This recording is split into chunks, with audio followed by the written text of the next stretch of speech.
O'Reilly. Are your wiper blades chattering, skipping, or squeaking? Don't let streaks or smearing on your windshield compromise your visibility. When it's time to replace your wiper blades, stop by O'Reilly Auto Parts and see our selection. Our professional parts people will even install your new wiper blades while you wait. Stop by O'Reilly Auto Parts today. O'Reilly Auto Parts. There's nothing like snook hook sets at dawn or catching a tarpon in the moonlight. Find your next fishing trip made easy on fishingbooker.com and experience the magic of the Sunshine State or any other destination on your fishing bucket list. Book a blue water adventure in search of sailfish or go snapper fishing with the kids. With over 6,000 captains and trips to choose from, planning your next one just got a whole lot easier. Download the Fishing Booker app on the Google Play or App Store, or visit them online at fishingbooker.com to book your trip today. After 3 years of work, our follow-up to the Meat Eater Fish and Game Cookbook is here. It's the Meat Eater Outdoor Cookbook, wild game recipes for the grill, smoker, campfire, and camp stove. Here is your book for everything that's best cooked or eaten outside. From grilling to open fire cooking to Dutch ovens to smokers to barbecue to backpacking meals to how to pull off the perfect fish fry. With pit stops along the way for lessons about Ice Age cooking methods and the best 5 ways to construct a cooking fire you can be proud of. And of course, we're focusing on wild game and fish here with over 100 recipes, including stuffed venison burgers 3 ways, wild duck with ahi verde sauce, a jerky made with cola, a gin and tonic made with fire-charred lemons, and grilled frog legs made with a sticky sweet sauce. This ain't your normal cookbook, so be prepared to be surprised. Get your copy now. For more info, visit themeateater.com or buy it wherever books are sold.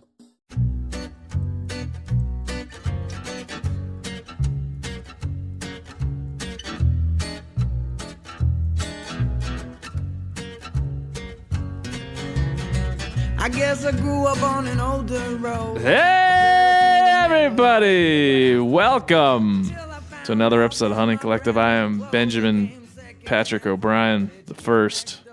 I'm joined by Philip T. Engineer. Say hello, Philip. That was inappropriate and uncalled for. What was? That horrifying yelp at the beginning of the episode. That was a barbaric yelp. I'll have you know. Okay. I'll have you know. I'm excited for episode 163. We have spent the last couple of weeks, I would say, getting into some heavy topics, Phil. Gun rights, gun ownership, cultural division, all types of things that has informed and entertained some folks and other folks not so much, but we trudge forward. Now, this week, I think we are bringing a lot of that to a head. I just got finished talking with Clay Newcomb on our very first official Guard the Gate segment of this show. We talked for over an hour about Senate Bill 252 in the California legislature to ban black bear hunting forever, I guess. We'll just call it forever. So I think this is really kind of the culmination of a lot of things we've been talking about over the last couple of weeks and over really the last couple of years on this show. So I'm excited for you to hear what we uncovered and talked through with Clay. But we got a lot of other things happening in the THC cult, universe, whatever, world, however we want to talk about it. So let's just get rolling, Phil. We have we've helped rebuild a marriage. So do you want to hear about the story about how THC helped to rebuild a marriage? I mean, I can't say no to that. Nobody can. This was Jessie G wrote in, and that was her subject line: THC helping rebuild marriages. Wow, this is let's see how this competes with the dumper story about how THC is changing lives. Right, and you know me, this is just a little, it's like a little shine on my ego. I feel like I'm changing the world, and then I'll read your email on the air. That's how it works. She says, thanks for putting out the show that we do. She's a mother of 3-year-old twin daughters. And so she says, so any alone time is hugely valuable, and she listens to THC. So thanks for doing that, Jesse. And twin 3-year-olds, Phil, how do you feel about twin 3-year-olds? Oh my gosh! Woo! I mean, yeah, that's a load. That is a workload. That's like one of the things that always horrified me when between our first and second kid, having another kid, the thought of it being twins or triplets. Something completely unexpected that rocks your world for years. Yeah. So my thoughts are with you, and you're a hero, Jesse G. Thank you. I really feel like I'm going to stop saying people's last names because we read so many emails that have personal implications. I just want to put that out there into the universe that I understand that now, and I am going to just give you the last initial of people's names, protect the innocent. All right. She said, this is all good though. She said, she has a thank you for providing such a wonderful jumping off point for my husband and I to listen together to the THC and for essentially giving us something to find to do together. Start going hunting and lessening our distance from where our food comes from. Now, on to the indirect marriage counseling that you've offered. My husband is a special forces medic, and due to the nature of his job, his personality is not exactly the most comforting and emotionally warm and fuzzy. That's just like Phil. The nature of his job makes him just an emotionally void son of a bee. It keeps him safe in the times he's overseas, but it makes him very challenging to try to find common ground in a marriage, as well as just find something to do as a couple and as a family. His family never hunted, but they often hiked and camped, and he continues to love things like that to this day. In contrast, my dad is military, and he hunted to get alone time for the demands of job and family. As it was his thing, and I was the typical teenage girl, I never got involved in the hunting adventures, but he brought my husband and I each a bow for a wedding gift. That's a badass wedding gift. Okay? Yeah, wow. Jesse, your dad is a badass. A couple of bows for your wedding gifts. We should do more of that in this culture. Anyway, he bought those wedding gifts with hopes that we would just use them together, meaning as husband and wife. I ended up being fairly good with it, and my husband is never one to let someone be better than him, so it encouraged us to practice. All right, we're delving deep into this marriage, Phil. Deep into this marriage. Yeah, we've hit some revealing blocks. So yeah, let's keep going. Then we got pregnant with twins right before deployment after years of trying and the trials of infertility. Then moved twice, and I hadn't picked up a bow in years until I started listening to your podcast. The Special Forces divorce rate is somewhere between 75 to 90%.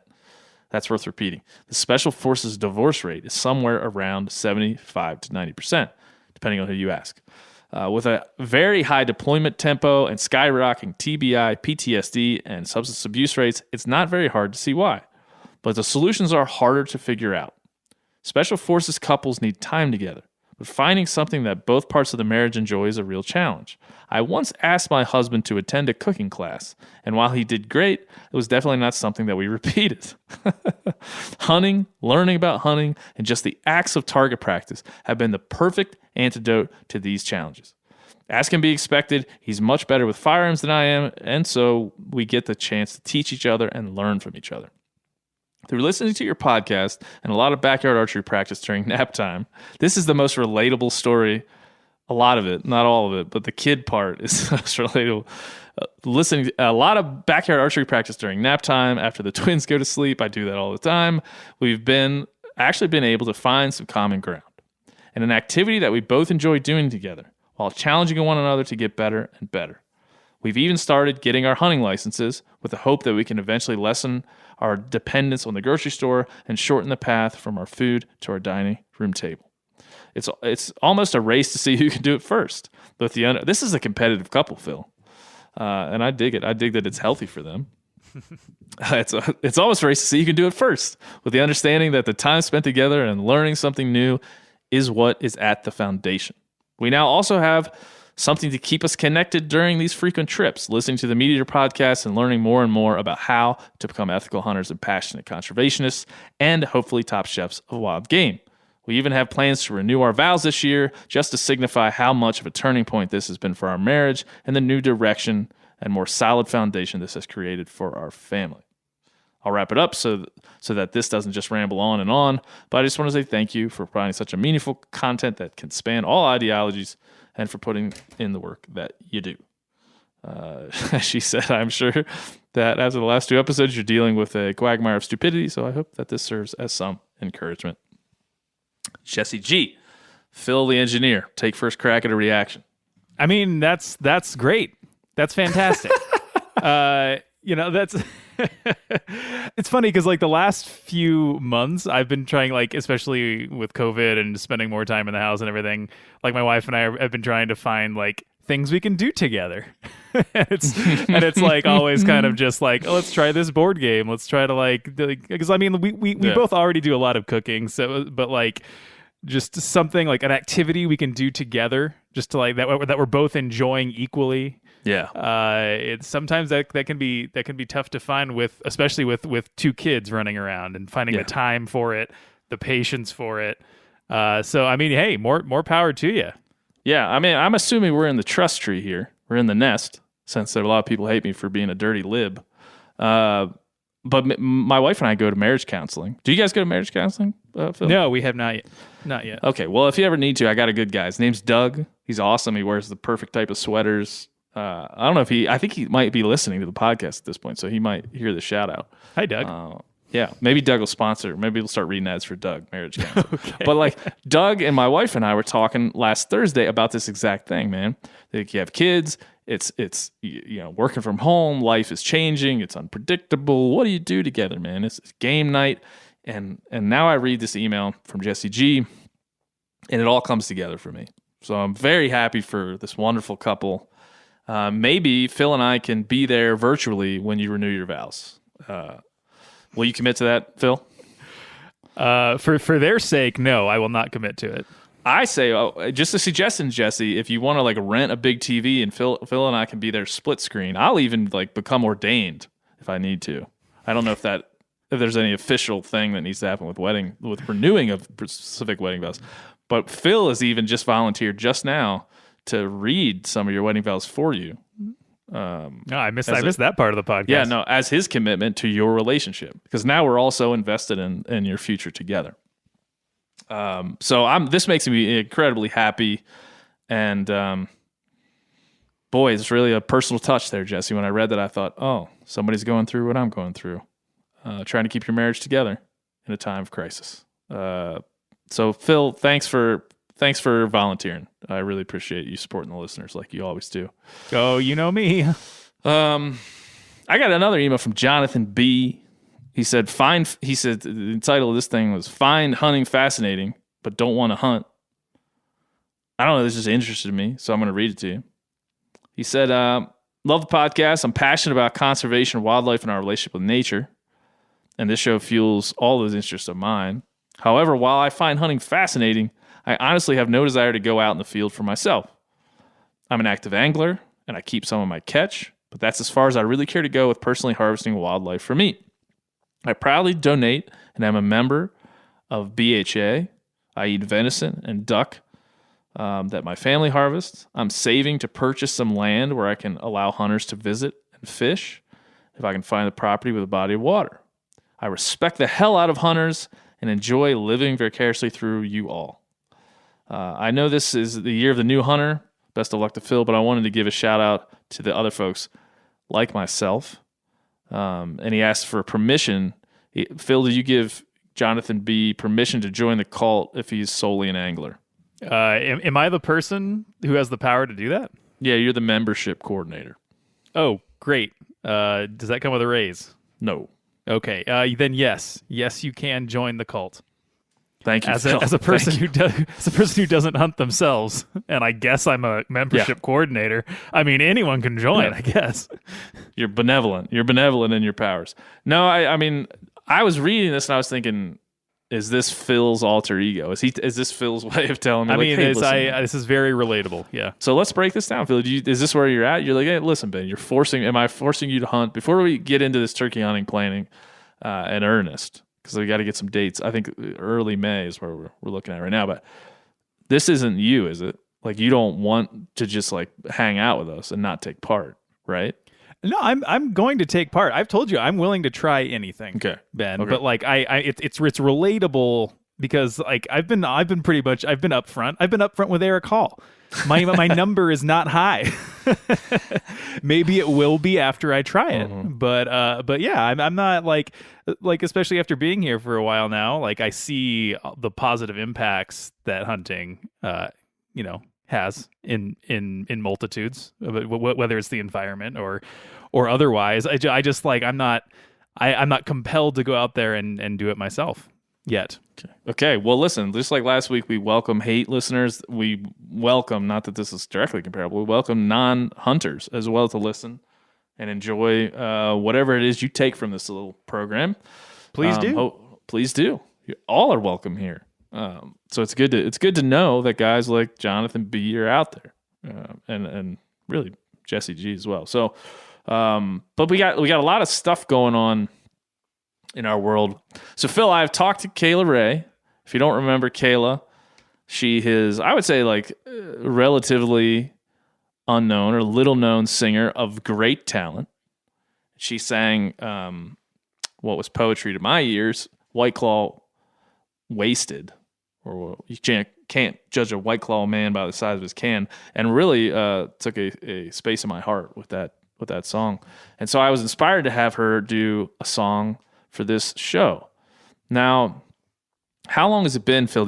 Have you been here the entire time you've been here? We've had the same theme song, same introductory song since you've been here, right?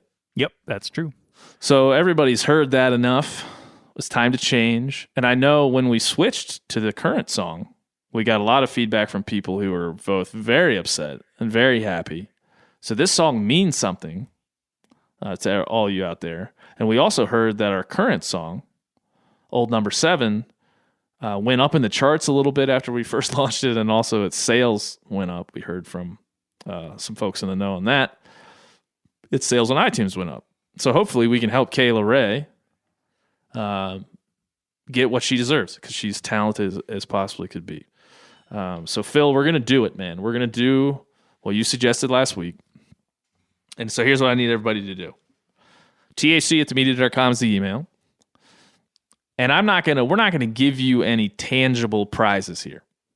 Okay? We were handing out all kinds of things all the time in terms of prizes. We're not gonna give you any tangible prizes. But here's what you're gonna get. You're gonna get, on every episode, we're gonna shout out Kayla, and we're gonna shout out whoever turns in the best written version of the lyrics of this song. Don't send us audio. For God's sakes, do not send us audio of you singing it. That is banned right away. No, that's for Kayla only. Yeah, Kayla sings, you do not. Don't you dare. I'm thinking about a few of you.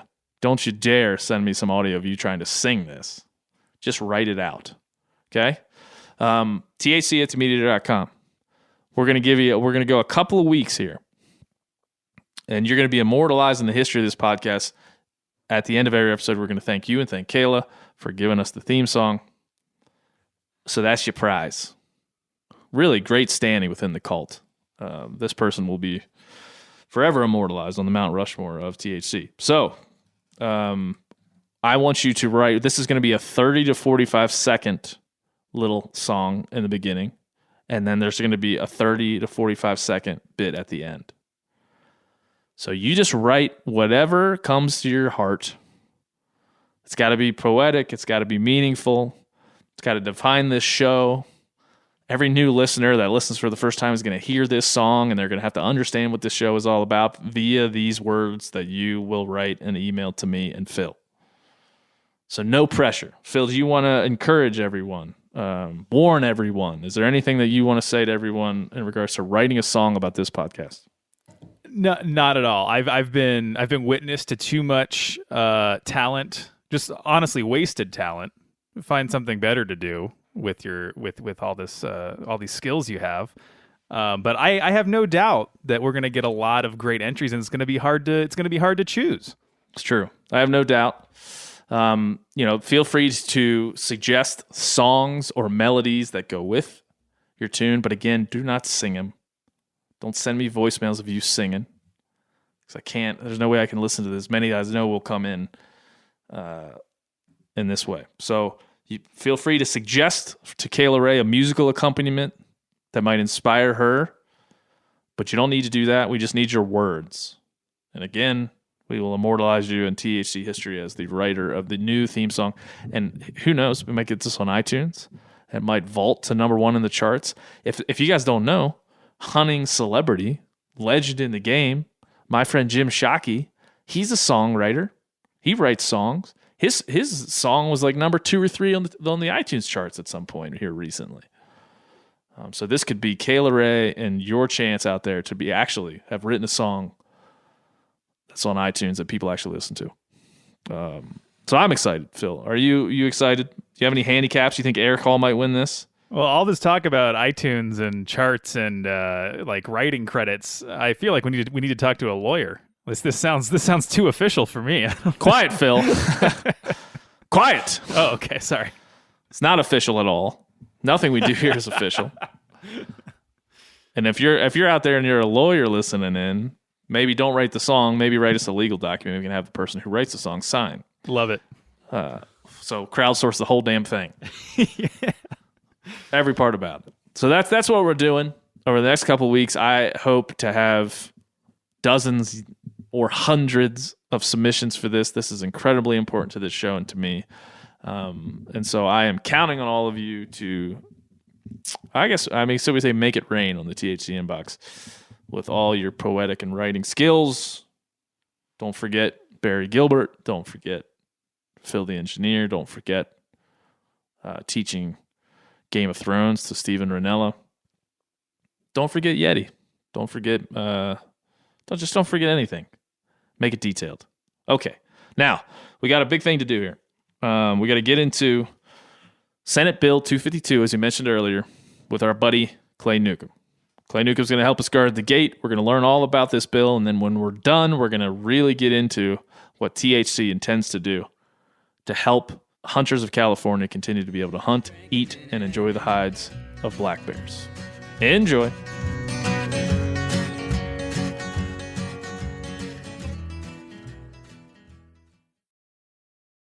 O'Reilly Auto Parts are in the business of keeping your car on the road. O'Reilly Auto Parts offer friendly, helpful service and the parts knowledge you need for all your maintenance and repairs. If you're confused about what part you need, like what wipers are going to be the best, what replacement headlights are going to be the best, go into O'Reilly and talk to the people that work there because they're great and they're super friendly and they'll get you squared away where you walk out knowing you got the right thing.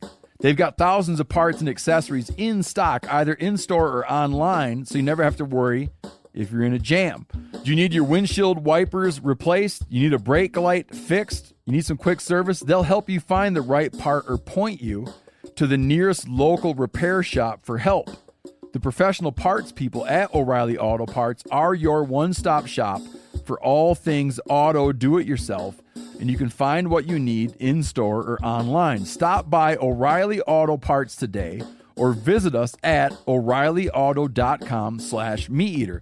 That's O'ReillyAuto.com/MeatEater. There's nothing like snook hook sets at dawn or catching a tarpon in the moonlight. Find your next fishing trip made easy on fishingbooker.com and experience the magic of the Sunshine State or any other destination on your fishing bucket list. Book a blue water adventure in search of sailfish or go snapper fishing with the kids. With over 6,000 captains and trips to choose from, planning your next one just got a whole lot easier. Download the Fishing Booker app on the Google Play or App Store or visit them online at fishingbooker.com to book your trip today.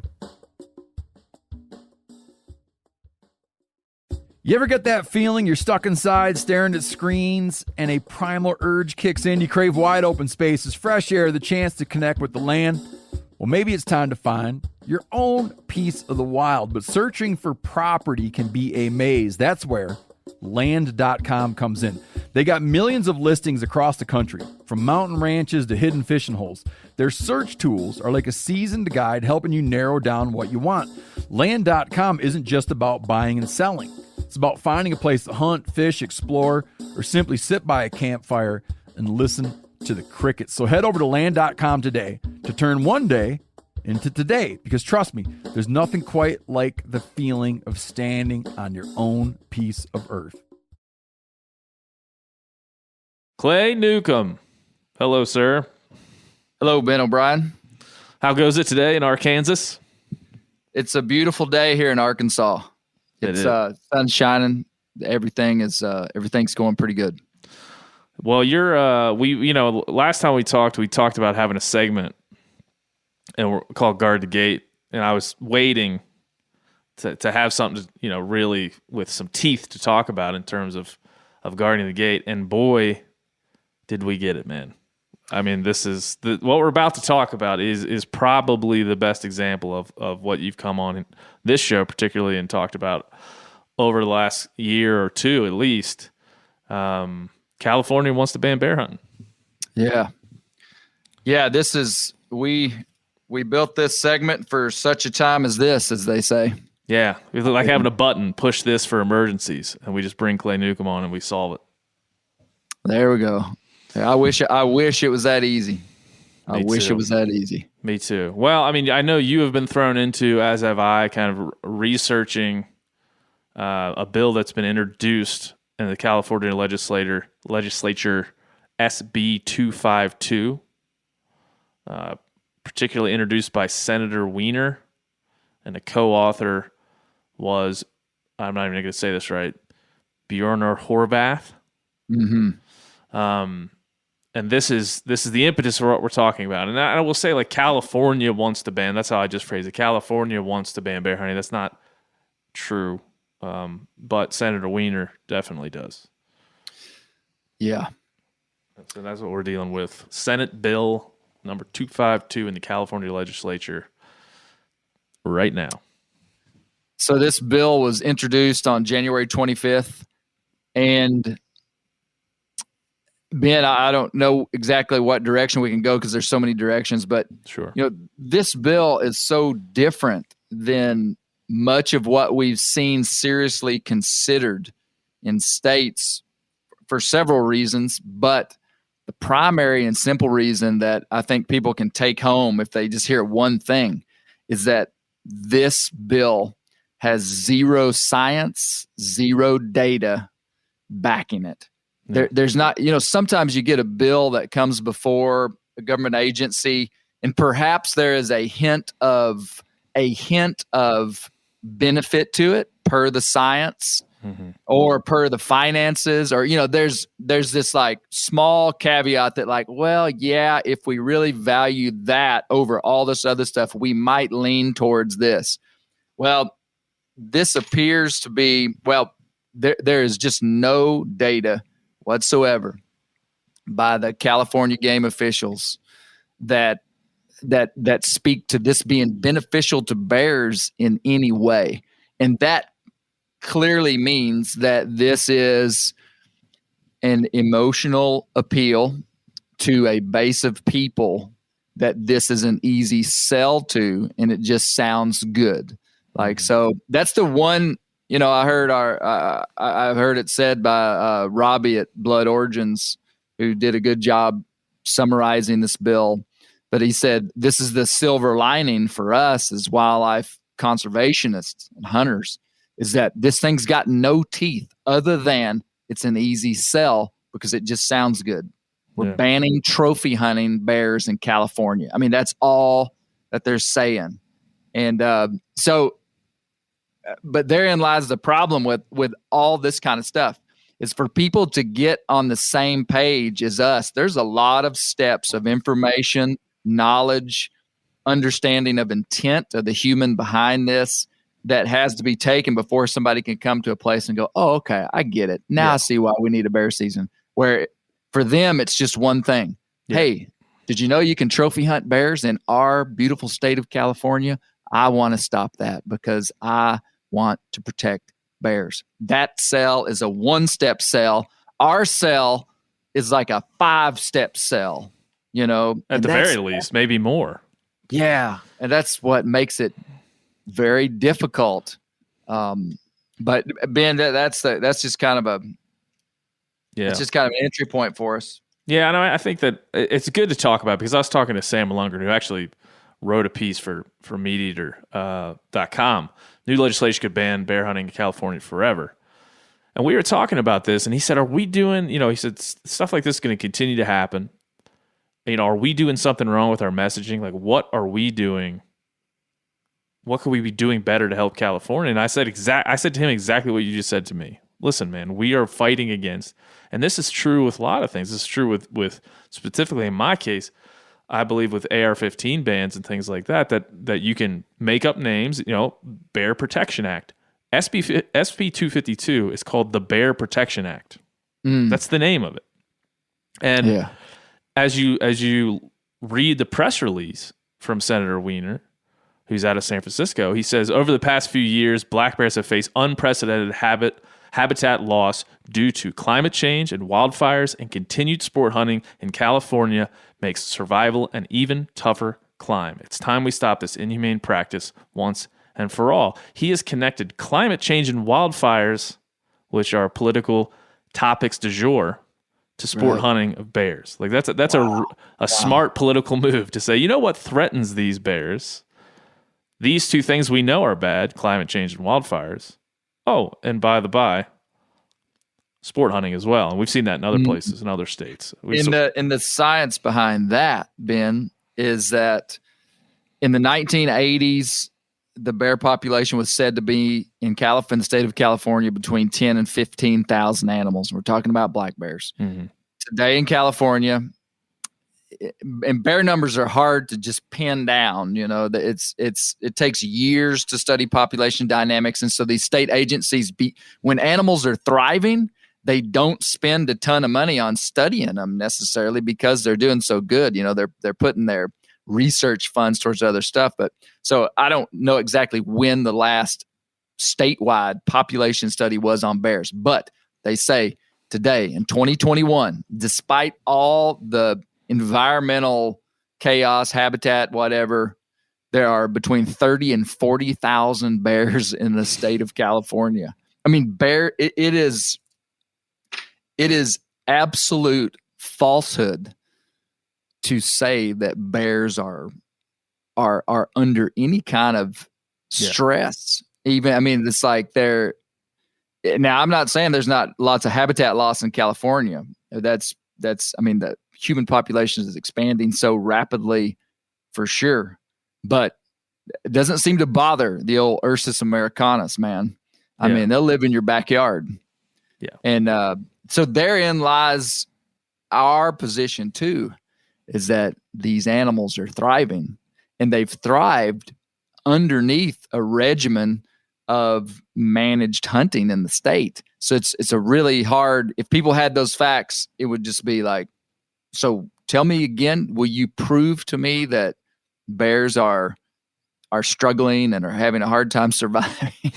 I mean, it's just bizarre. Yeah. Man. Bizarre. Yeah. To start a bill like this, especially the public push to get people on board with this bill, because we're in a very key time in the month of February before, as we were just talking to Brian Lynn from the Sports Alliance before we jumped on, he was telling us that this bill right now has been introduced and it will be kicked around before it gets into committee sometime in March, early March, mid-March. So there's some time here where this bill just kind of sits and waits to get heard. Yeah. And then once this is the time to really oppose it and understand how to oppose it. But then you think of what the HSUS, the Humane Society of the United States, is saying. I mean, they're probably the most prominent anti-hunting organization in terms of introducing legislation or supporting legislation on a state-by-state basis. Which, again, last time we talked about getting behind the Sportsman's Alliance for just this reason, because they're the ones who are doing the on-the-ground work here. We can talk all we want, but they're the ones doing the work. Yeah. And HSUS claims, and another part of this kind of press push for this bill, that 70% of Californians oppose bear hunting and 63% support banning it. And again, if you're going to lie to people, you're going to create a false set of encouragements here, and there are just a set of falsehoods, then no wonder 70% of them oppose bear hunting, because they've not been presented with anything near a full And I'd slate. like to see if that's a true statistic, or is that, what's the how many people did they ask that? And assuming that's true, how did we get there? Yeah. And again, that's a big part of this, is how do we talk to everyone about hunting, and particularly things like bear hunting, which seem to be on the chopping block for reasons, we've already discussed and that we know, because bears are much easier to like, and they live a lot of times in our kids' bedrooms. So let's talk about the bill itself. I read it. I know you read it. There's a couple of things in the beginning of the bill. It wants to strike Section 302 of the Fish and Game Code. And that, I'll read that 302, and we'll just talk about this part. When adopting regulations pursuant to any authority otherwise vested in the Commission by this code, the Commission shall annually determine whether to continue, repeal, or amend regulations establishing hunting seasons for black bears. The determination shall include a review of factors which impact the health and viability of the black bear population. So that's what's currently in Section 302 of the Fish and Game Code in California. And this bill wants to repeal that. Literally just crossed it out in red. Yeah. I think it's important too, even to take a step back, Ben, what they're trying to do, like in the way that these bills are written, is they're trying to remove black bears from the registrar of game animals in the state of California. Yep. And it's just semantics, but it still might give some information to people about how these things work. So basically, there's a list of game animals in the state. Those game animals are then legal for the state game agency to make hunting season and regulations about hunting on.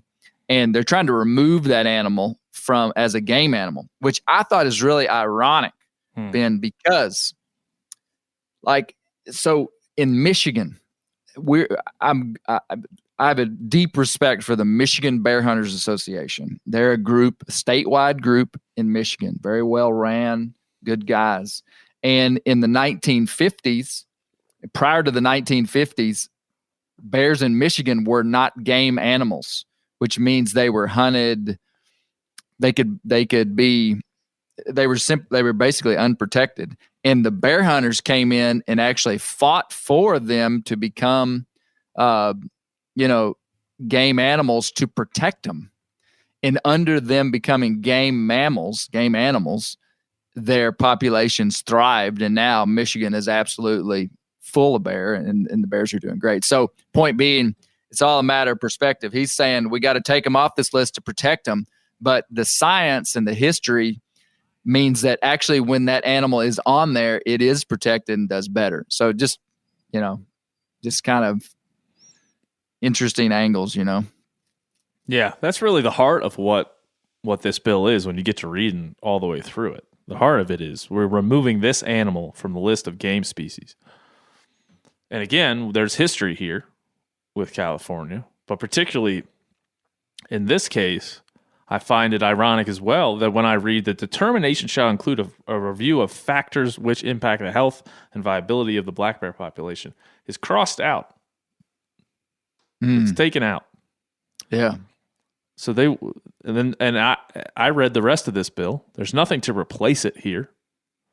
What other agencies in the state government of California would be reviewing the black bear population at all? Are there other public health agencies in this case that might be reviewing it based on problem bears? Possibly. Right. But in this case, the Game and Fish Agency is taking care of this game animal. They're looking at the health and viability of the population. And what this is saying is that right is going to be taken away from them. Is that what you're saying, Ben? Yes, exactly what I'm saying. You're decoupling these things, right? You're taking away the relationship between game animal and game and fish department. Yeah. And that relationship, even in the language in this Section 302, is concrete. Right. It's basically what Section 302 is saying is that every year or at a timing dictated by the Fish and Game, they will annually determine whether to continue, repeal, or amend regulations establishing hunting seasons for black bears. The determination shall include a review of factors which impact the health and viability of the black bear population. It doesn't say we're hunting black bears forever, does it? It says we're going to review this every year and determine the best course of action based on our North American model of conservation. You know, what's so wild about it too is that if we had this track record of bumbling black bears, and it's like, okay, state agencies, you guys have been in charge for black bears for the last 50 years, and you've about ran them into the dirt. You know what? We're taking it back. We're going to give the regulation of these animals to someone else because of such a bad job you've done, and bears are almost gone. Like, that's one story, which is the exact opposite of what's happened pretty much everywhere. It's game agencies, conservation-based hunting, license sales, funding of all this stuff has worked. And Ben, you've heard me talk about it. You've talked about it. We all know that black bears are one of the shining stars of big game animals in North America right now that are finding ways to adapt into new habitat and are expanding their range all over. I mean, there's not a ton of big game animals that you can just say, man, now there's, you know, they're moving into North Texas and they're moving to Oklahoma and they're moving into, you know, there's all these populations are expanding. And so, like, this isn't a thing of merit. It's not like you've done a bad job, so we're taking it away. And that's usually the way things work in life. If you're a normal human, if you do a good job at something, you get to continue to do it. And that's why I've been like, we can be upset and even angry, which it does elicit these things inside of me. But we realize that we're not fighting against logic. We're not fighting against or standing against, you know, it's not like these people, if you just sat down, if they just listened to this podcast, they would be like, oh, we were wrong. Yeah. We're fighting against something that's a lot deeper, and it's a ideological clash. It's a lot of different things, and therein lies the problem. So it's powerful for us as hunters and conservationists to have this information. I think all this stuff that we're talking about ought to be on the tongue of people that care, and maybe not everybody can, you know, maybe all the details aren't as important, but like, it's really powerful to have this information, this understanding, but still we're dealing with something bigger than this, you know. It is, yeah. It's all so connected to me. It strikes me as like, it's one of the things that elicits the most passion in me about, you know, in the realm of hunting, is that when you connect animal rights ideology to a growing division in this country, fueled often by misinformation and media spin and propaganda, and that propaganda is often attached to ideologies, and that's what's happening here. You know, that we might say we did a episode with Miles Nolte a few weeks ago where we talked about media and division and how that affects us, and here we are a couple weeks later looking at a good example of it. And HSUS spokesperson Sabrina, I'm going to get this wrong too, I always do, Ashan, she's the California state director for the HSUS. She said, Californians deeply value the environment and have shown time and time again that they don't want to see their iconic wildlife slaughtered for sport. By passing the Bear Protection Act, California can cement its position as a leader in protecting our natural resources and spare thousands of California's majestic and beloved black bears from a needless and unnecessary death. Wow. That hurts me, man. Yeah, it feels like it's not. It is a personal attack, because what it's doing here is using propaganda to paint hunters as a bunch of trophy hunting, egotistical assholes who don't care about the virtue signaling is strong in there. It's setting it up as hunters who don't care about these iconic species. Virtue signaling. I like that word. I see where you're going with that. Yeah. It signaled where value lied. I've got three things here, Ben, and I'm going to say all three of them, and then I'd like to make a comment on them. Please. this legislation sets precedents, and that was in her language, to be a leader. California set to be a leader. I also want to comment on the unneeded death of bears, what she said, and then trophy hunting. Can I make a comment on all those? I wanted to say them so I wouldn't forget them. Rip them out. The reason this is so dangerous is because of what she said, what they see. Like, this is not normal legislation. We normally don't just make legislation based upon ideology, especially with legislation that has formerly been instructed by science and history.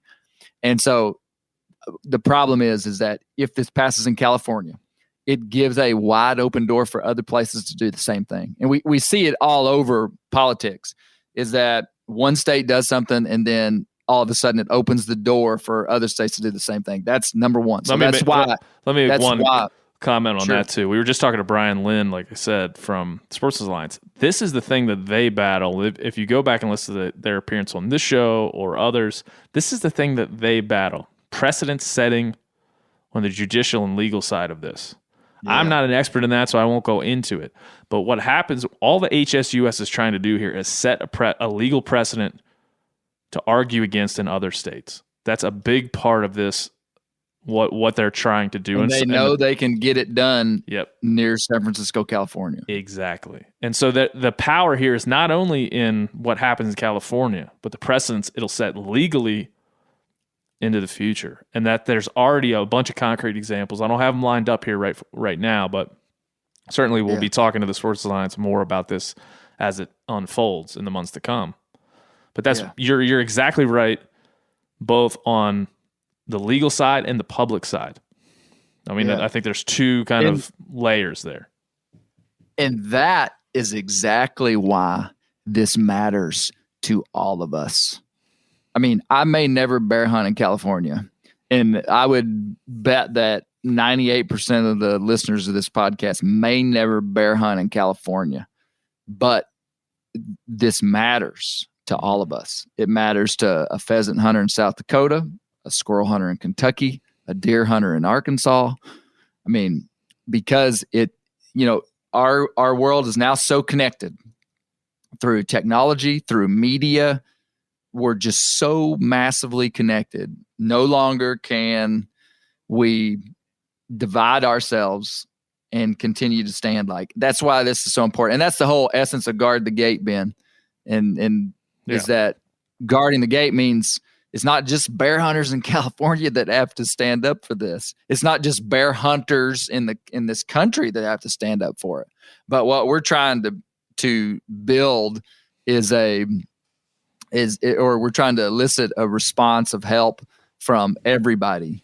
And we can talk later about what that help is. Because I want to try to get specific and I want to hear your thoughts too. Cause I've even got some questions about, I mean, here's one thing that gets into this, man. Like how crazy is it? And we talk about this all the time. We talked about this with Colorado ballot box biology in terms of reintroduction of wolves. We've talked about that on this show.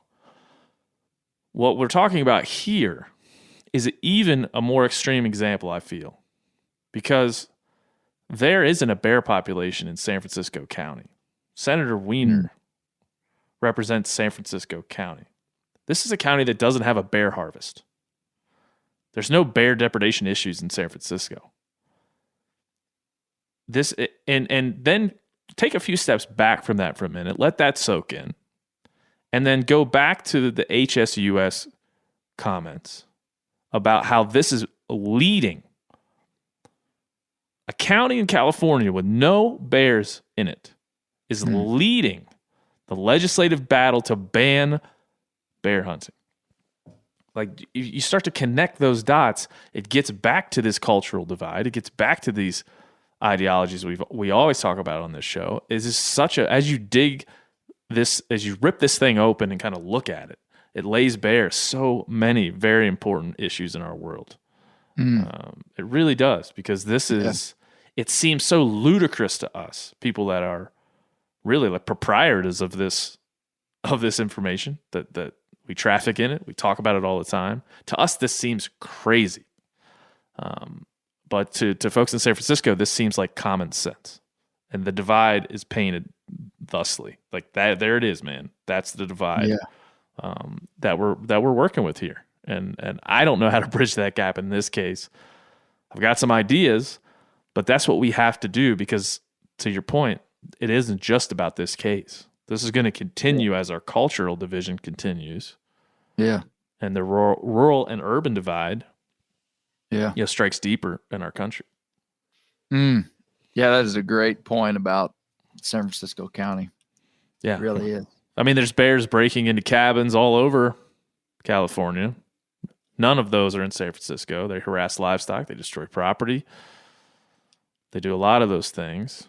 Not to say that hunting is there to stop that, but certainly this is just to say that, how can you have a perspective on what really needs to happen here?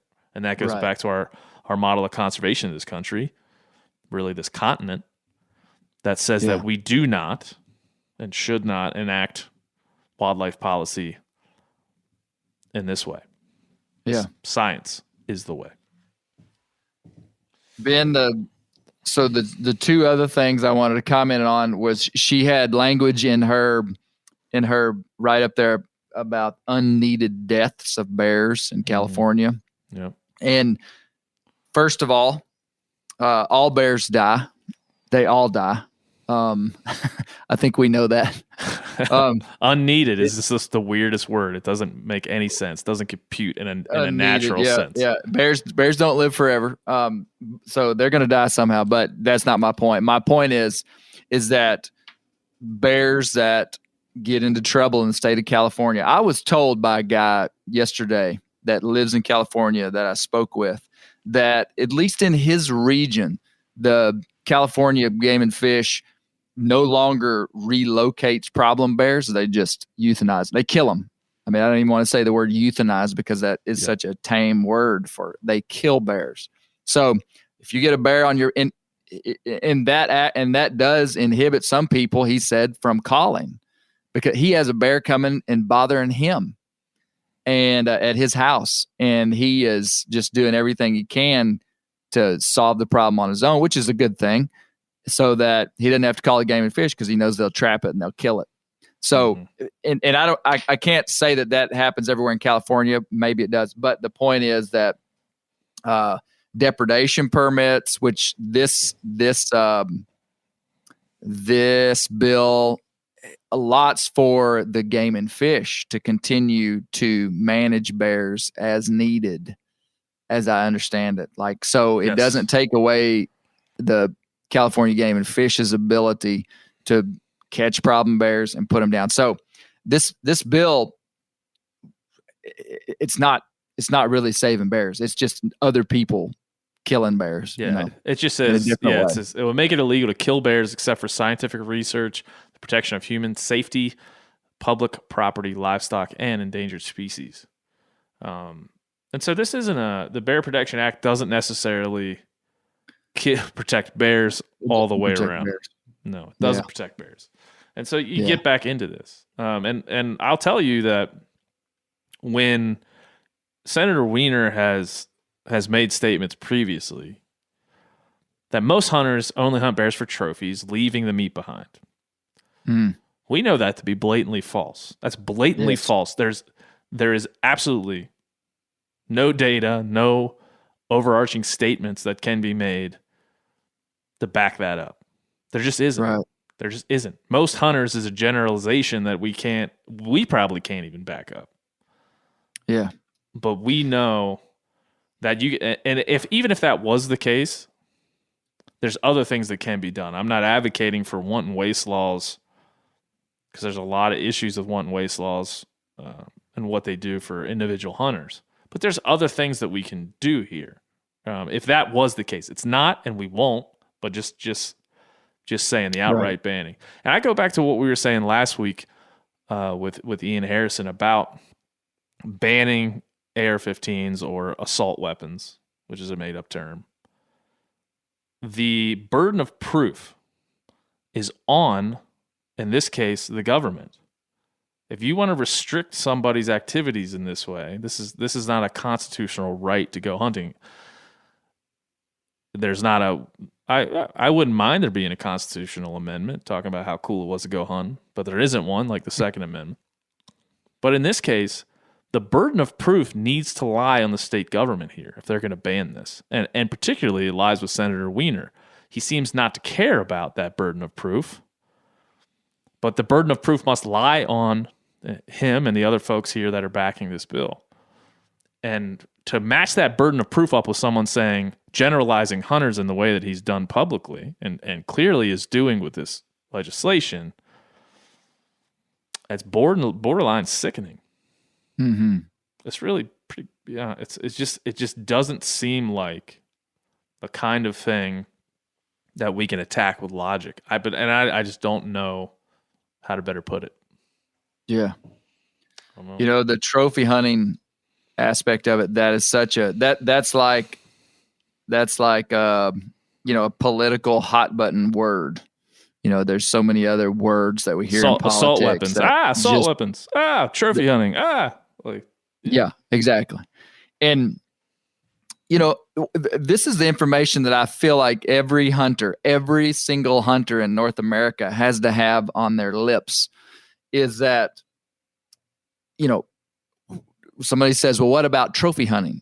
The first thing you say is, well, ma'am, we have a strong ethic inside the hunting community, especially in the last 20 years of utilizing every possible part of the animal that we're killing. Number one. Number two, in the North American model of wildlife conservation, we have pillars, the pillar of non-frivolous use of wildlife, which means that wildlife is never killed for no reason. Now, there are some animals that we manage and kill that we don't eat, like, for instance, coyotes. Like, there's a time when you need to manage coyotes. We don't kill a coyote for his meat necessarily, but we kill a coyote as a fur bearer, so his hide is harvested. So this idea of shooting a deer and cutting off his horns and leaving everything that doesn't happen. There are laws that put people in jail for stuff like that. Secondly, and this is where I think hunters and our world can give insight into people that actually kind of flips a light switch and goes, maybe these guys are smarter than they've marketed themselves as, Ben. Mm-hmm. And that's when you say, and it's a pretty easy sell. I've taken people from zero to understanding the kind of the hypocritical twisting of trophy hunting pretty quickly. And Ben, to say that trophy hunting, or what some would say would be to target specific older male animals that either have big hides or big horns, that actually saved North American wildlife. It turned us from a bunch of market hunting people in the late 1800s. We then began to culturally shift to where we valued big antlers and big animals, which were the older age class males.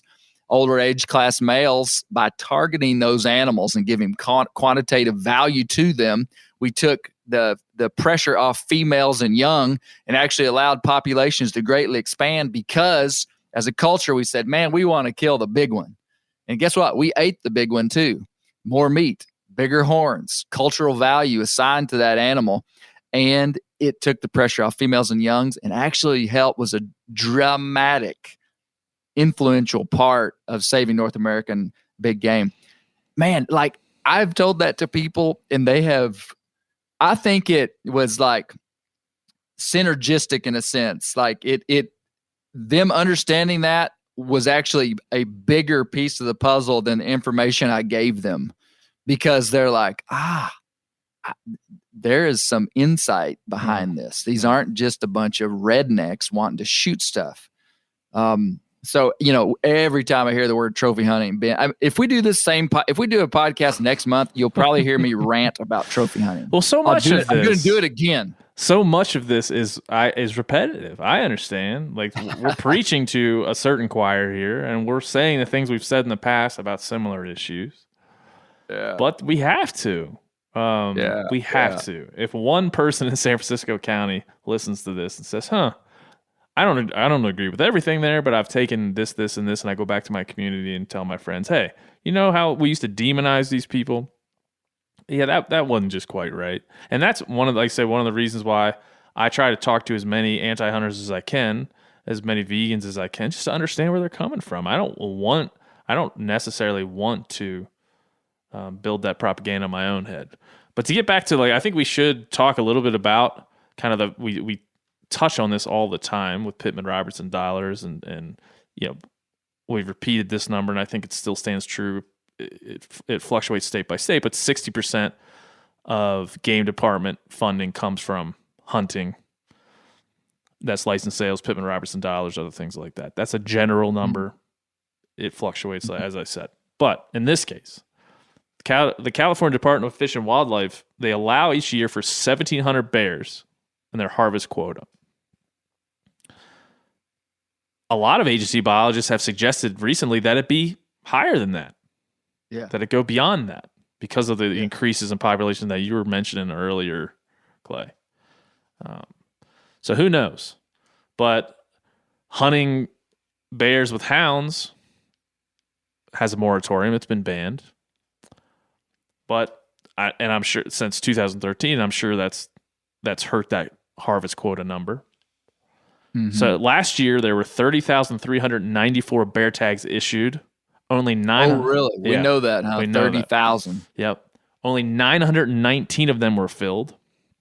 That's barely more than half the quota out there. Ben, I'm doing the math. 30,900 license sales. Is that right? 30,394. Okay. 30,394 times. They cost $50 each for a resident. It's like $49.95 or something. Yeah. So $50. So Ben, that is over $1.5 million raised by the state. Yeah. And as far as I know, that's second only to deer tags in terms of revenue for the California Department of Fish and Wildlife. Second only. Say that shit again. Second only to deer tag sales. What this bill intends to do is cut off the second biggest species-related funding opportunity for the Department of Fish and Wildlife. Yeah, that's what it intends. Can you, as a hunter who thinks this is such a grand experiment that's working so well, to be talking about something like this?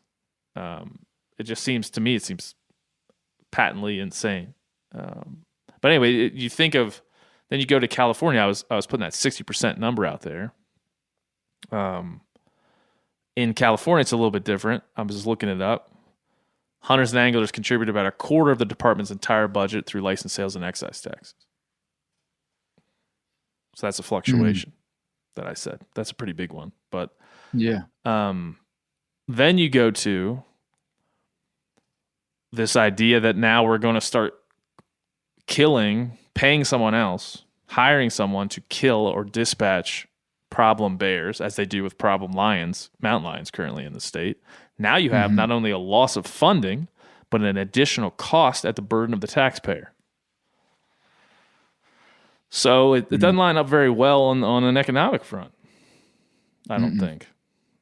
So there's a lot there. There's a lot there, but I think it would be. Do you feel like you could talk to Senator Wiener and give him this, and talk to HUS and give him this, and he say, "Oh no, we haven't seen that before. We didn't see that. We don't know about that. We weren't aware of those numbers. Let's go back and recalibrate this bill based on those numbers right there." Yeah, because seems like you could do that, doesn't it? Part of my job is to make sure that I'm taking care of my constituents, and my constituents are taxpayers. Yeah. So, So the last year there were less than 1,000 bears taken in the state of California. You said that number. The quota was 1,700. That's right. Which quotas are set by game agencies that have the data, have the research. Ben, a number inside of bear management that would be used by pretty much all game managers that I've ever dealt with is that if you want to stabilize a bear population, you need to at least take out 10% of that bear population annually, because the bear population increases by about 10% per year. I've done the math before. I've walked the math out like 12 years. And I'm pretty sure that counting natural mortality and that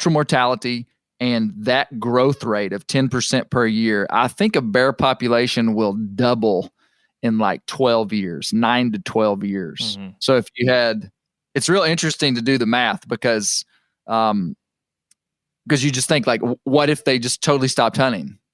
You know, what if there was no hunting and just natural mortality was the only way that the population was managed? So, I mean, that would be, and there's constraints on that, you know, I mean, that there are habitat constraints and stuff like that. But that being said, if California's goal was just to stabilize the bear population, which I guarantee they're not trying to, there's not a biologist in California that will say our goal is to help bears and we want them to increase.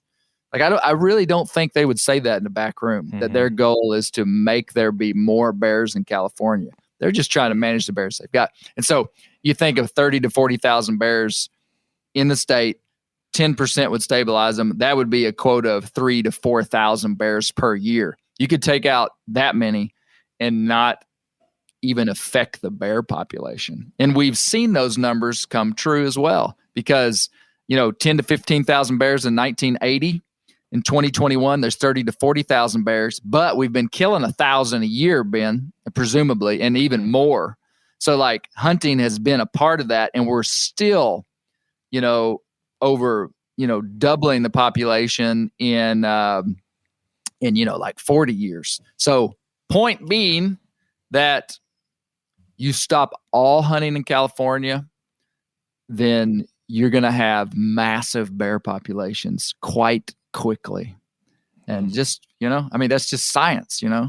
Those, I would put that statement up against, that's just biology. That's just science. Yeah. So, well, and as far as I know, somebody listen, and this is not something that I have researched, and I've talked a little bit, like I said, with Sports Alliance guys and some other folks about this and locals on the ground, but I can't say this across the board. But what I've heard is that no one is eating the problem bears that are euthanized and killed in the state of California. Mm-hmm. So nobody's utilizing the hides. Yeah. And I've heard that they're often, or at least in some cases, thrown into dumpsters. And this, that in and of itself, there's so many that I couldn't disagree with this particular thought process, ideology, legislation more on any other basis than that one. That the value that someone else is going to tell me that they value this animal more and they want to stop unnecessary killing. Yet my value comes with the meat and the hide and the actual animal itself, not the idea of the animal on a landscape that doesn't exist. Right.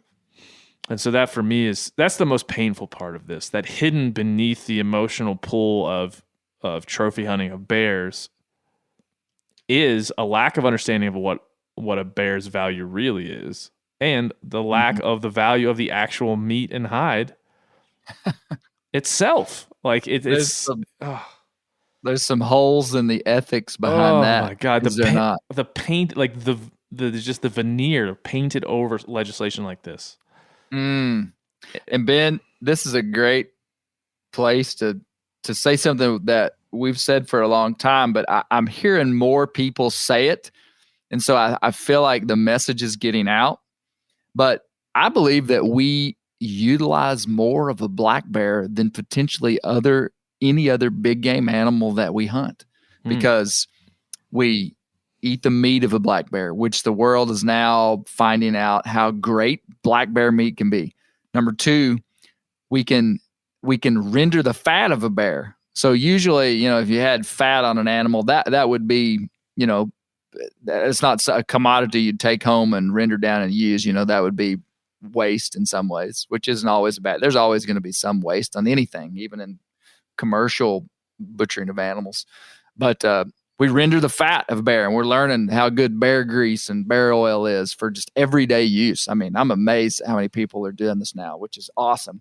And then, I bet this would be generous, 95%, probably closer to 98% of bears that are harvested, their hides are tanned to be saved for future years. Which, think about how many deer, what would the percentage of white-tailed deer in this country be that people tanned the entire hide?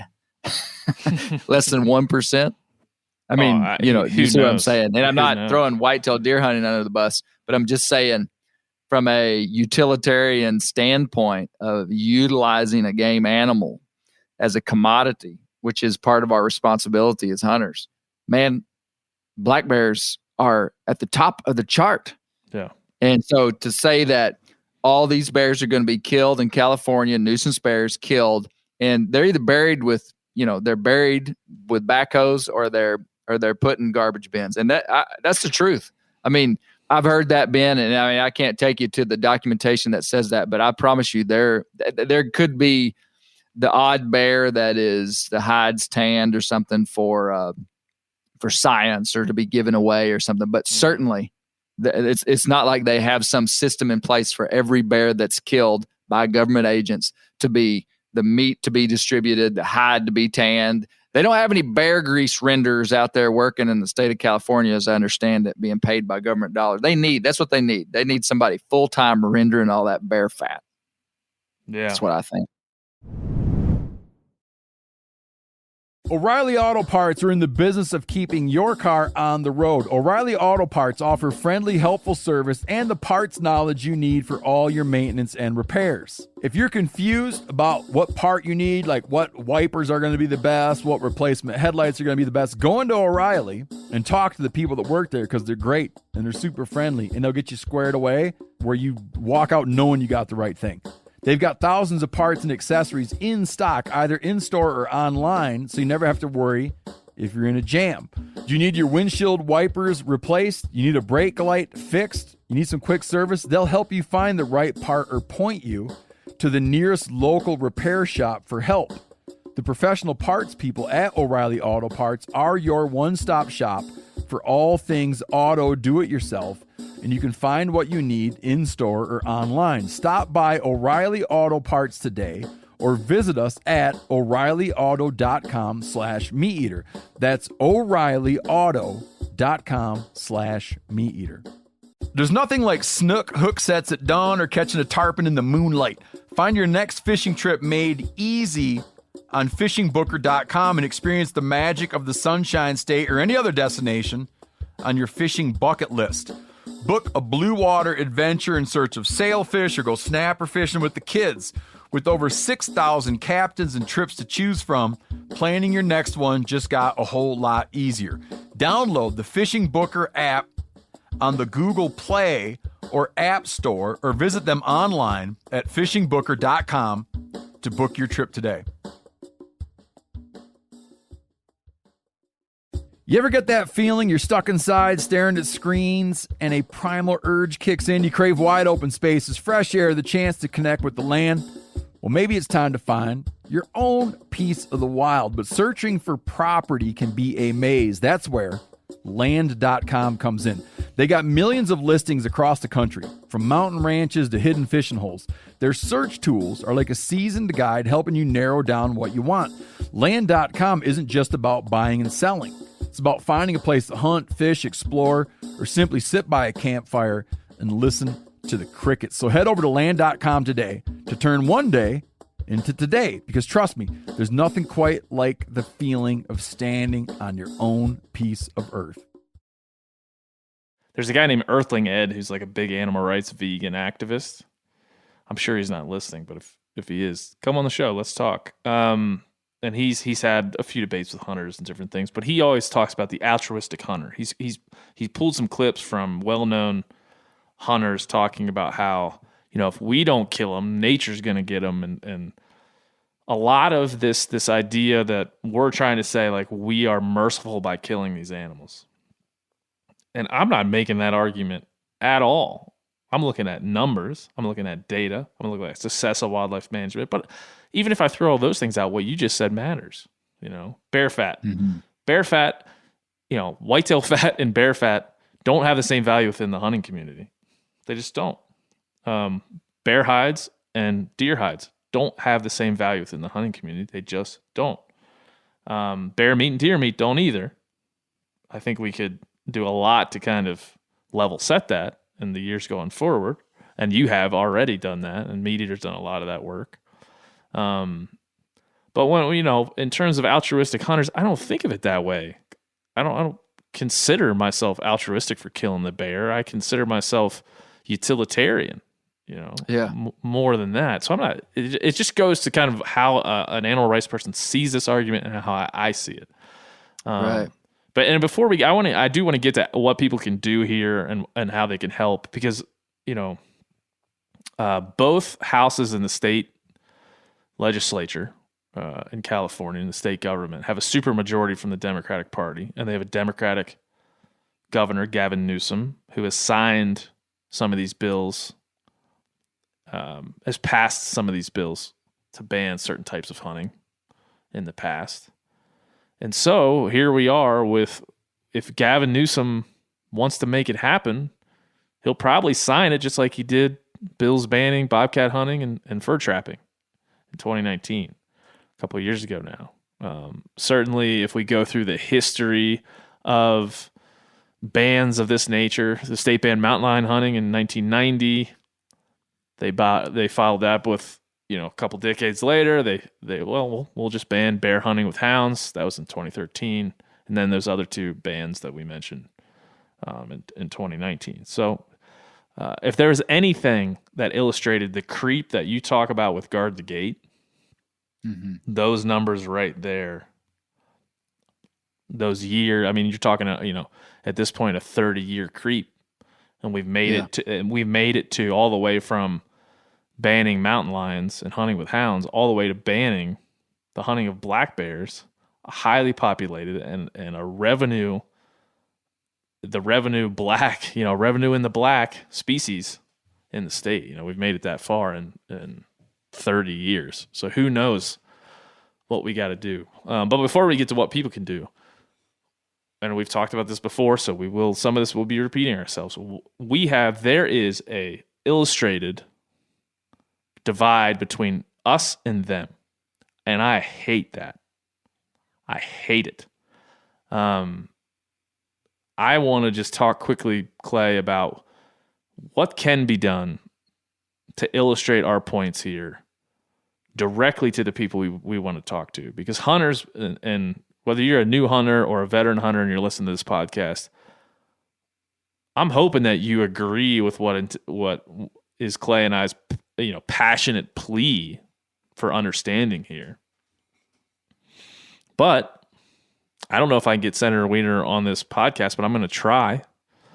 But other than that, which seems unlikely, maybe we catch lightning in a bottle with that. But other than that, Clay, what do we do to bridge this gap? Because I am not willing to engage in an us versus them dialogue that gets us nowhere but convincing us how right we are and how wrong they are.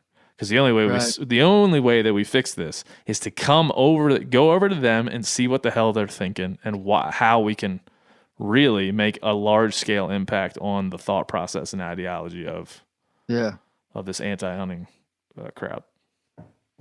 Ben, I just jotted down 4 things right here, and I wish there was just a clear-cut answer, man.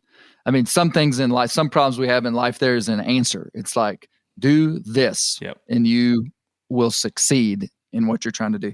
This is not one of those things, but there's like a suite of things that I think that we can do, and not one of them is the golden key, but they're all really important. But I think they're all really attainable things that we as North American sportsmen and women can do. And Ben, I'm just going to run through these real quick. The first one is active activism, which means, to me, part of that is joining groups conservation groups that are in this fight at a real level. And man, Sportsman's Alliance, I think when you buy a hunting license, there ought to be included in that license should be an extra $25 a year to be a member of Sportsman's Alliance. Sportsman's Alliance ought to have 11 million members. Yep. Those guys they're fighting the fight every day. They know legislation. They know government. They know politics. This is an incredible group. And I mean, I got no affiliation with Sportsman's Alliance other than I'm a member, and I would be a life member if they sold a life membership. So number one, activism. Be a member of, Safari Club International, Boone and Crockett Club, Rocky Mountain Elk Foundation. There's all these groups, but specifically in this fight, Sportsman's Alliance is leading the way. And I know I've left out others, man. And please, people are so petty. Like if you leave out one, they're like, oh, Clay must be against such and such National Wild Turkey Federation. No, join the National Wild Turkey Federation too. A hunter ought to be financially responsible, and we've got to be in this day and age. We just have to be members of these groups and support them, because that's big. The other thing is just we as individuals have to be educated, because all over your life, there's points of overlap where you are a hunter. You have an identity as a hunter. People know you, and you have opportunity to portray hunting in an accurate way, which dramatically influences public perception. Grassroots activism of just the average guy being educated. Ben, back in the 1980s, hardly anybody knew a single thing about white-tailed deer. If you ask somebody what a snort wheeze was in 1985, they didn't know, because nobody ever said that before. Today, my 12-year-old son knows more terminology and more of the basics of white-tailed deer biology than the experts did in the early 1980s. I'm exaggerating to make a point. Point being, we can bring the baseline of data and information up so that the average guy that buys a hunting license, when he hears someone say, oh, bear hunting's just trophy hunting, he goes, what the heck are you talking about? We utilize bear meat. We render bear fat, and trophy hunting actually saved North American wildlife. So targeting the big one's not a bad idea. You see what I'm saying? Yes. It's like, we just have to, that just has to infiltrate us. We just have to be smarter, faster, wiser. Yeah. And so that's number two. Number three is to, I say this all the time, and Ben, I scrutinize my own self, but I can talk a big game on a podcast about being ethical and utilizing bear meat and all this stuff. But man, Clay Newcomb has to look at his own life and find holes in his life where my declaration does not meet up with the life that I live. And so so if we talk about hunters being ethical and hunters being, the good guys, man, you got to make sure that that's who you are when nobody's looking. And I think that, and I say this, and it's really a romantic idea. I mean, but I like this idea of hunters being like an elite people. You meet somebody that's a hunter and you're like, man, I bet that guy has character. Man, I bet that guy's honest. I bet if that guy worked on your house, you wouldn't have to worry about him, cheating you out of money. Like I think our connection to wild places and our connection to just the realism of being a hunter should make us better people. It's not the only thing that should make us better people. There's a lot of stuff that should, but so I clean the inside. There's a biblical reference of cleaning the inside of the cup first, and worrying about the stick in your eye before you worry about the stick in your brother's eye. Man, that's so true. I mean, there's weight behind words that people have because of internal stuff that is unseen. When somebody says something, sometimes you're just like, that guy knows what he's talking about. And it's because of the lifestyle that he lives, the place that he speaks from. People perceive that. I think as North American hunters, we can live a lifestyle that gives our ideas credibility simply because who we are. I deeply, deeply, deeply believe that. You know, and then overall, Ben, like, what can we do? What can we do? Man, in a democratic society, we've got to make a splash. You know, Brian Lynn told us just earlier that that if these bills can be cut off before they actually reach the legislative floor, that they're much easier to handle. I mean, what I'm seeing on social media right now is that guys are tagging this senator. People are speaking out about it. We've just got to make our voice heard. And that is often done in, you know, there's petitions that you can sign that are going around right now. There's, in that's where it's tough to know who to trust. Like, where do I put my petition? Man, all I can say is that find a group that you trust and just do what they do, you know? But we've got to just take the time to do it. You just got to take the time, sign that petition, you know, repost something on social media is so powerful. Repost something. And what I always say too, and I said it this week on some of the stuff I was talking about, is we got to stay classy. I mean, if we're just perceived as a bunch of raven rednecks going wild on this senator, we will not be heard. If we are intelligent, smart, respectful, empathetic towards those who don't have understanding, there are people that are not bad people that just don't know. And if you walked up to them and said, bear hunting is bad, we need to stop it, they would go, yes. And then if they sat down with me or Ben, if they were at your house and had dinner with you and your family, in probably 10 minutes, you could convince them that, oh, it's actually really good. Like, that's not a bad person. That's just a person that's not misinformed. We've got to have empathy towards people. We've got to be careful about drawing these lines of us and them, which we have to, because it is us and them. But at the same time, we got to be able to make inroads for people to change, you know. And so, man, biggest thing is be financially responsible, dedicate your money to good causes, clean the inside of your own cup first, be educated. Man, like, you hear Ben talk or you hear Brian Lynn talk, like, you ought to be able to talk like that too. And not everybody can, but you should. Well, you have to be challenged, right? Like, you can't. One of the things that really got me going on this was years ago. This must be 4 or 5 years ago. I was sitting with a representative from the company Patagonia we were getting together to try to talk about some stuff on a business level, but we also had this like shared idea that public lands and hunting were a good thing. And it was kind of a, you know, it was a tete-a-tete. It was kind of, I was saying my things, they were saying theirs. And they asked me very simple questions. Like, tell me about this excise tax. I don't understand this. Tell me why this is good. I don't understand. Tell me how hunting funds all this stuff. Tell me why you're so confident that hunting's a good thing.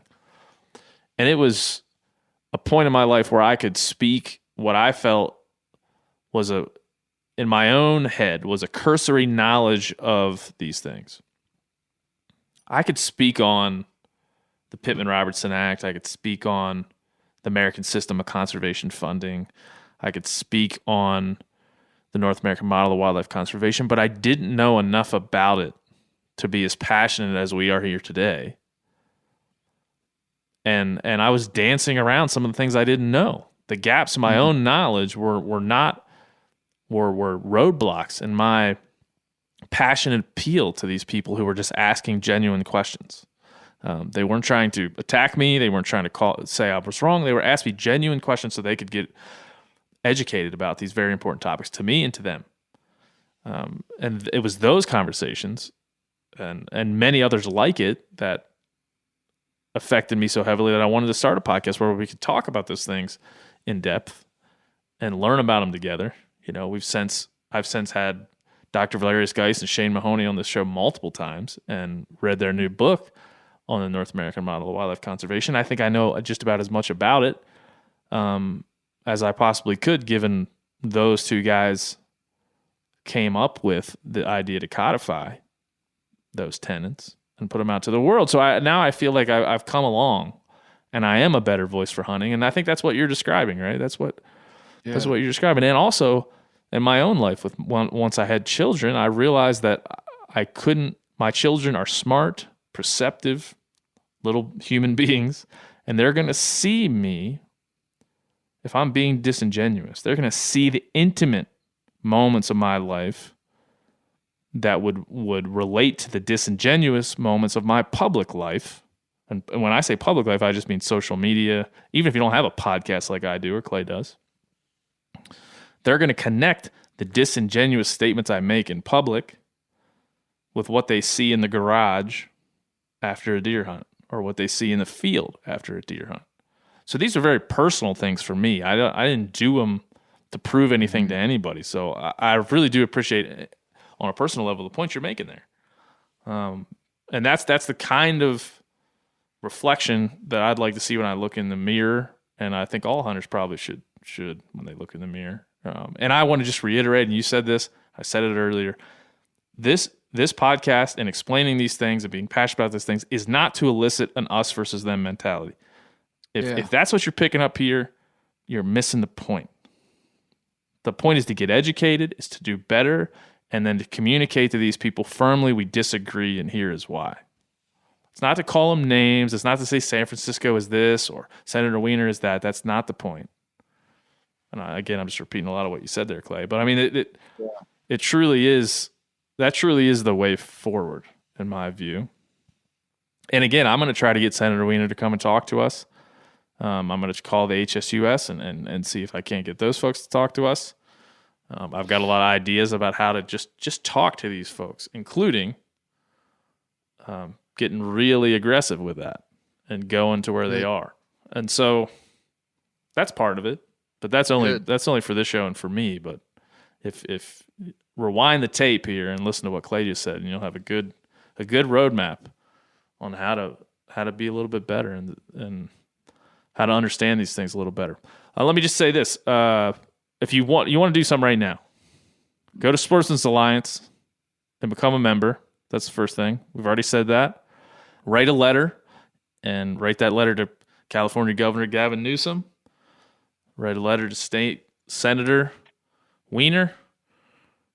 Write a letter to anyone really, and any representatives in the legislature that are going to hear and see this bill, Senate Bill 252. You can also join the California chapter of Backcountry Hunters and Anglers. Get involved there. A lot of good volunteer level folks that are doing good work. We're going to talk to some representatives here pretty soon from Safari Club International about their stance on this. Probably next week or the week after. We're going to get them on, talk about this. Western Bear Foundation, California Rifle and Pistol Association. All kinds of things you can do. But the first thing you do, if you haven't heard any of those groups, explore all of it. Just like you listen to us and hopefully learned a few things and gathered some knowledge you didn't have prior. Again, we'll talk about it further on the show, but man, I feel like this is a cross-section of all the things that we've talked about in the 2.5, 3 years of this program and all the things I've heard you say over the years, Clay.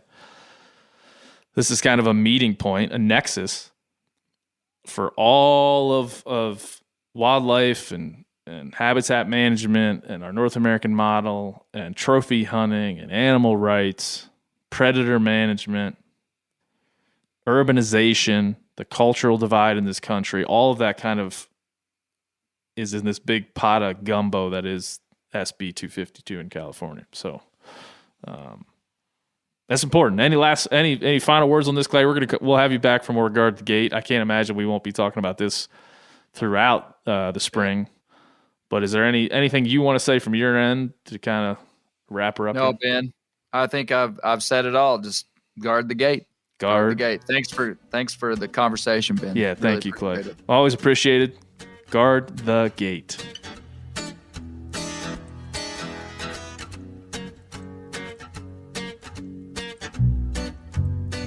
That's it. That's all. Another episode in the books. Thank you to Clay Newcomb. Thank you to all of you for writing in. Jesse G.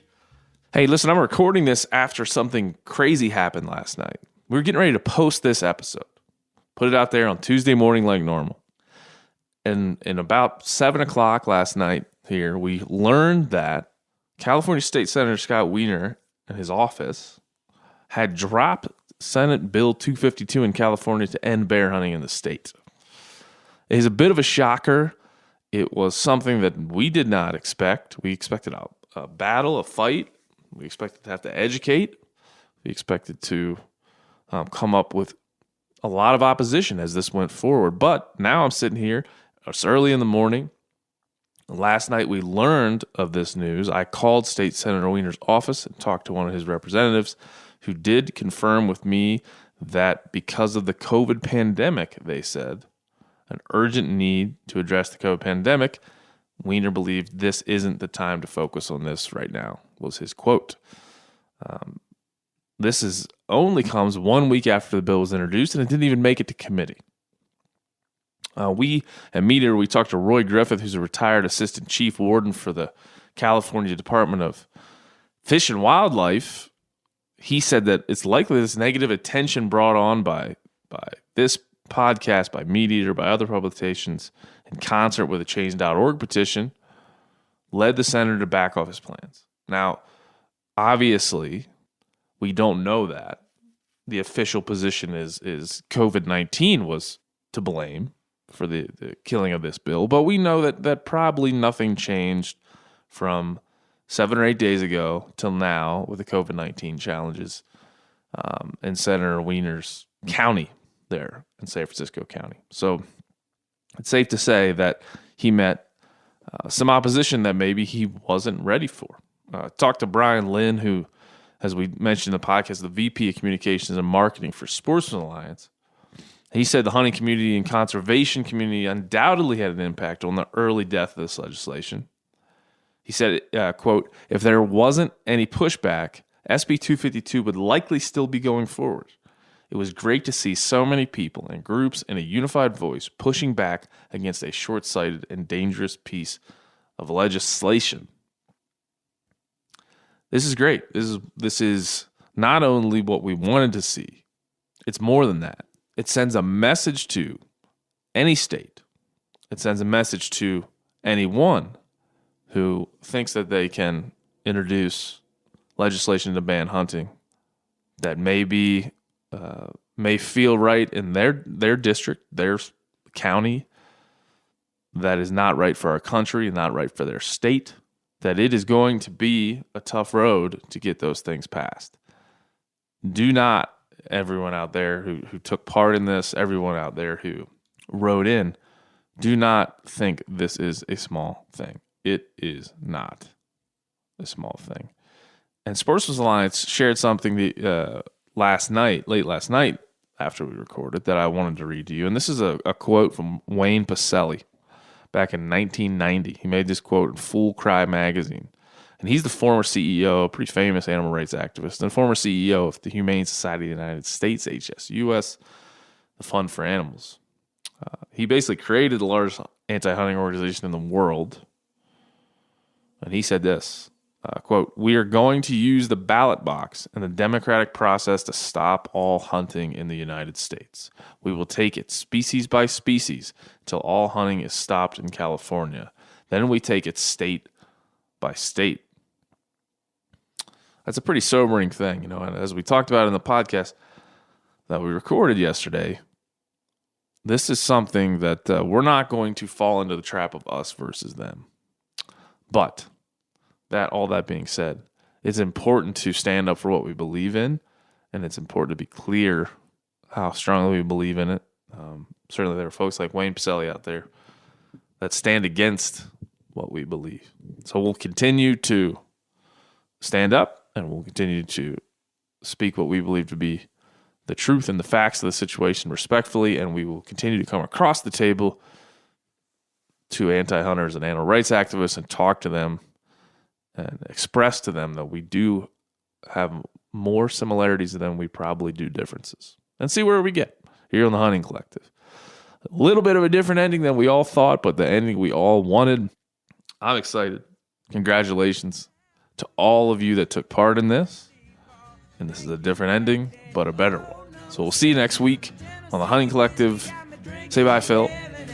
Oh, he's not there. Bye. Too long, 'cause I can't go a week without doing wrong. Without doing wrong. Without doing wrong. Without doing wrong.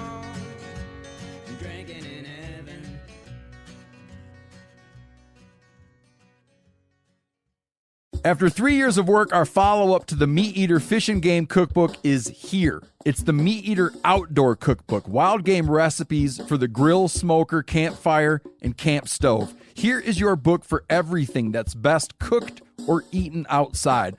From grilling to open fire cooking to Dutch ovens to smokers to barbecue to backpacking meals to how to pull off the perfect fish fry, with pit stops along the way for lessons about Ice Age cooking methods and the best 5 ways to construct a cooking fire you can be proud of.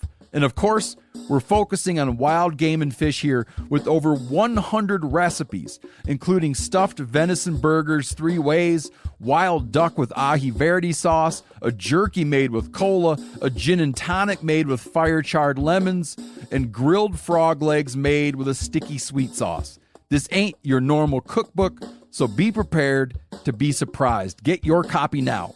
For more info, visit themeateater.com or buy it wherever books are sold.